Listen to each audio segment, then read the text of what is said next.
Guys, welcome back to my channel স্পন্দন। তোমাদের সকলকে স্বাগত জানাচ্ছি আমার চ্যানেলের একটা ব্র্যান্ড নিউ ব্লগে। আজকে সানডে, ফাইনালি একটু শান্তি, রিলিফ, ছুটির দিন। বিকজ আমার এখন টানা ওয়ার্কশপ চলছে ব্যাঙ্গালোর রাজাজিনগরে, তো আমাকে প্রত্যেক দিন যেতে হচ্ছে। এবং আমার বাড়ি থেকে রাজাজিনগর 2 ঘন্টার ডিস্টেন্স, তো আসা যাওয়া 4 ঘন্টা প্লাস ক্লাসেস, সব কিছু নিয়ে খুব হেক্টিক। বাট আজকে সানডেতে আমাদের ভরপুর প্ল্যান আছে, প্রচুর কিছু করার আছে। সো আশা করবো ব্লগটা তোমাদের খুব ভালো লাগবে। চলো দিনটাকে ব্লগটাকে দুটোকে শুরু করি। উঠে পড়েছে অনেকক্ষণই, বাজে একটু শুয়ে শুয়ে লাইট খাচ্ছিলাম। এখন বাজে এক্স্যাক্টলি 11:15। তো এখন আমি আগে একটু সকালের কফি, চা, হরলিক্স যেটাই বলে একটু খাবো। অ্যান্ড দেন তারপর কিছু বাড়ির যা থাকে সাংসারিক কাজ সেগুলো সব শেষ করবো। দেন তারপর করবো শ্যুট। তো আজকে আমার আইবুড়াবাদের শ্যুটটা আছে, যেটা নিয়ে আমি খুব এক্সাইটেড। আর তোমাদের একটা জিনিস জাস্ট দেখাচ্ছি, আমাদের এই সামনের বিল্ডিংটা তো তত্তর করে উঠে গেল। ঠিক আছে, এখন ওপরে জাস্ট জলের লাইনের কাজ চলছে। আর এইদিকে যদি তোমরা দেখতে পারো, এই যে এই গোলাপি গাছটা দেখছো, চেরি ব্লসম। তো এখন ব্যাঙ্গালোরে পুরো এই চেরি ব্লসমের মনসুন চলছে। আর সমস্ত রাস্তা এরকম পিঙ্ক পিঙ্ক গাছে পুরো ভরা। আজকে ইচ্ছা আছে ওইখানটায় গিয়ে একটু শ্যুট করার। বাট এদিকে আমার বাড়ির বোগানভেলিয়াটাও দেখো কি সুন্দর ফুটেছে। So yeah very happy. তো এখন জাস্ট চাটা নেবো, এখানে বসবো অ্যান্ড এই ভিউটা দেখতে দেখতে একটু চাটাকে এনজয় করব। আজকে অনিন্দ প্রচুর কাজ করেছে বাড়ির, বলে লাভ নেই। মানে প্রচুর, মানে এই যে প্রচুর। এখন বাজে অলমোস্ট 2:30। এখন আমরা লাঞ্চ করবো। আজকে আমাদের লাঞ্চ হচ্ছে খিচুড়ি আর লাবড়া। দারুণ বানিয়েছে আমাদের রান্নার দিদি এটা। কি হাওয়া বাবা! হাই গাইস, এখন বাজে বিকেল 4:30, না তারও বেশি বাজে, এক্স্যাক্টলি 5টা বেজে গেছে। ও মাই গড! এখন আমি সবে বসছি রেডি হতে, বিকজ প্রচুর কাজ ছিল, সেগুলো সব শেষ করলাম। হঠাৎ করে খবর এলো সুমিতদা এয়ারপোর্ট থেকে ফিরছিল, মানে আমাদের যে 3 তলায় থাকেন, পিছন থেকে একটা গাড়ি এসে মেরে দিয়েছে। সুমিতদার কিছু হয়নি, থ্যাংক গড। বাট গাড়িটার অনেক প্রবলেম হয়েছে, তাই অনিন্দ আর সুদীপ্তদা গেছিলো। তো সেখানে কিছুটা টাইম আমরা স্পেন্ড করলাম। দেন এই সুন্দর ঢাকাই শাড়িটা আজকে আমাকে শ্রোতা দিয়ে পরিয়ে দিয়েছে। তো সেখানে অনেকটা মানে লাইক একের পর এক স্টেপ বাই স্টেপ সব কিছু চলছে। আর এখন আমি শ্যুট করবো মেকআপটা, সেটা তোমরা শর্টস ইনস্টাগ্রামে দেখতেই পাবেন। তারপর শ্যুট করতে যাব। আশা করছি ততক্ষণ একটু হলেও সানলাইট থাকবে, আর না থাকলে অগত্যা বাড়িতেই করতে হবে। আর এখানে আমি দেখছি মালবিকা সিতলানির ব্লগ, আর দেখতে দেখতে শ্যুটটা কমপ্লিট করব। এখন বেজে গেছে 6টা। আমাদের শ্যুটটা তাড়াতাড়ি হওয়ার কথা ছিল, কিন্তু অনিন্দ রাস্তাটা দেরি হয়ে গেছে। প্লাস আমিও পুরো রেডি হচ্ছিলাম, লেন্সে শ্যুট করছিলাম, তো সেই সমস্ত কিছু টাইম লাগলো করে। এখন আমি যাচ্ছি নিচে শ্যুট করতে। ওভারঅল আমার তো লুকটা খুব সুন্দর লেগেছে। আর ইয়েস, প্রিয়াঙ্কাদের গয়না, স্টাইলিং হাউস 95 অলওয়েজ জিন্দাবাদ। হ্যাঁ হ্যাঁ, আমি প্রচণ্ড টেনশনে ছিলাম যে আলো কমে যাচ্ছে, কেমন শ্যুট হবে না হবে। বাট থ্যাংক গড এই টাইমটা শ্যুট হচ্ছে। পিছনের আকাশটা ভিডিওতে যে এসেছে না, অসাধারণ। এখানে পিছনে জাস্ট ঘুরে লোক দেখো, সব লোকজন দাঁড়িয়ে, আমি শ্যুট করে যাচ্ছি। এই যে পিছনে অবস্থা হচ্ছে সব লোকজন আজকে হোলির প্রিপারেশন নিচ্ছে। আমরা শ্যুট করে যাচ্ছি। এবার কি সরাসরি দেখা করবো? যা আমি যাচ্ছি না। চল আসো, আমার ফোনটা দাও, সবাই ওকে ডেকেছিল। Me, I'd rather disappear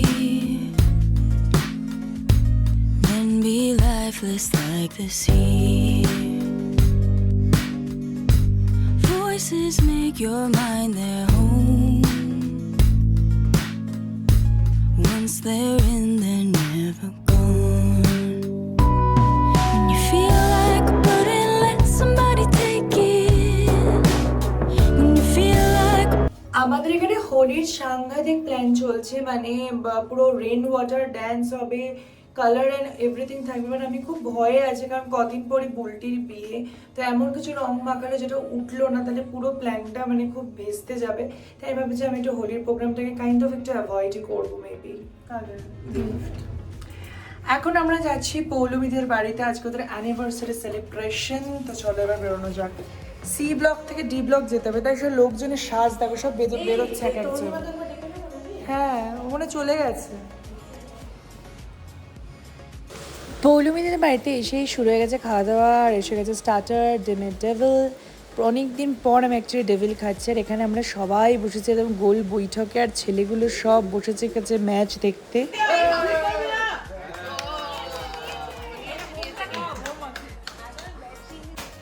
কি সব খেলা, এসব বেলুনটাকে নাকি নাচাতে হবে। Ready start.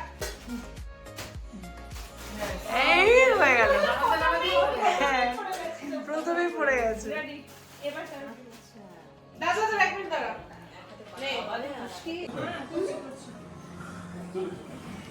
আজকে যে ইন্ডিয়া ম্যাচ হারবে সব মুখ দেখো সব ইন্ডিয়া হারবে মুখগুলো দেখো সব আমায় একটু জায়গা দাও মায়ের মন্দিরে বসে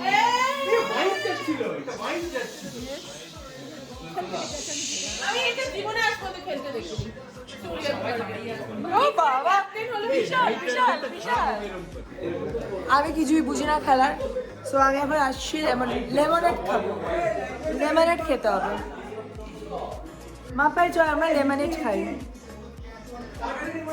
দেখো আমার পিছনে গাইস পাতা তোমরা তো দেখো নি কি লিখো বুঝতে পারছি না তো জন্মদিন লিখেও পোস্ট मुझे ये क्या है कौन सा इवेंट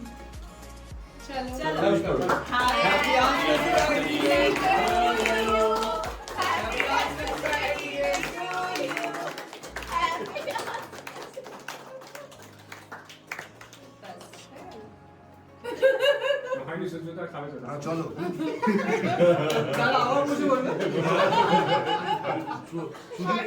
এই দেখো আগে আসো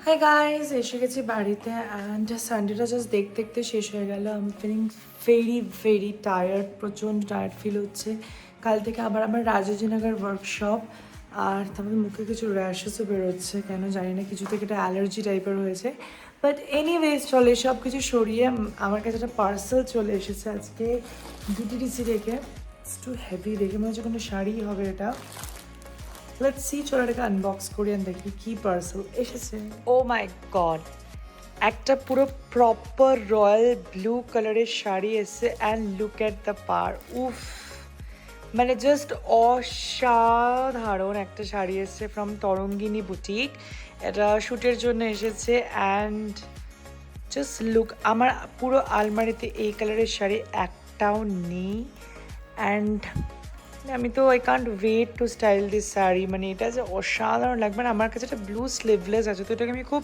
যেহেতু শাড়িটা খুব হেভি সো আমি একদম স্লিভলেস ব্লাউজ এটাকে স্টাইল করবো and oh my god I am super excited for this particular sari and let's এটা স্টাইল করার পর কতটা সুন্দর লাগবে তোমরা তো দেখতেই পাবে ইনস্টাগ্রাম অ্যান্ড মাই ভ্লগসে so super excited thank you Tarangini boutique for sending me this beautiful sari so yeah everything is done and dusted weekend শেষ কয়েকটা কথা বলার ছিল তোমরা অনেকে আমাকে মেসেজ করছো যে আমি কেন রেগুলার ভ্লগ দিতে পারছি না সাডেনলি কি হলো সো ইয়েস সাডেনলি একটা মুভমেন্ট এখন চলছে যে প্রচণ্ড রাশ অফিসের প্রেশার বিকজ মার্চ মান্থ আসছেন অফিসে প্রত্যেকটা অফিসে খুব কাজের প্রেশার থাকে আমারও আছে সো ইয়া অফিস সামলে বাড়ি সামলে নিজের শ্যুট কন্টেন্ট সামলে ভ্লগ করাটা খুব টাফ হচ্ছে but trust me I am trying my level best because এই সব কিছুর মধ্যে আমি ব্লগ ছাড়তে পারতাম খুব ভালোভাবে যদি আমার শরীরটা সাথে দিত বাট সামওয়্যার আমি জানি না কেন আমার শরীরটা সাম অর আদার ওয়ে খারাপ হচ্ছে মানে আজকে গলা ব্যথা কালকে কাশি তো দেন পরের দিন জ্বর মানে কিছু না কিছু একটা চলছে তার জন্যে সেই এনার্জি এন্তটা আমি পাচ্ছি না যে নিজেকে পুশ করে সমস্ত লিমিট ক্রস করে কিছু করার বাট ফিঙ্গার ক্রস তোমরা প্লিজ সাথে থেকো পাশে থেকো দেখতে থাকো স্পন্দন অ্যান্ড ডেফিনেটলি আমি আরও স্ট্রঙ্গারভাবে ব্যাক করবো ব্লগিংয়ে কারণ ব্লগকে আমি ছাড়তে পারবো না টিল মাই লাস্ট ব্রেথ তো যাই হোক আজকের মতো এই ছোটো ব্লগটাকে এখানেই শেষ করছি তোমাদের সবার সাথে দেখা হচ্ছে নতুন ব্লগে খুব তাড়াতাড়ি বাই ব্লগটা কেমন লাগলো অবশ্যই জানিও কমেন্টে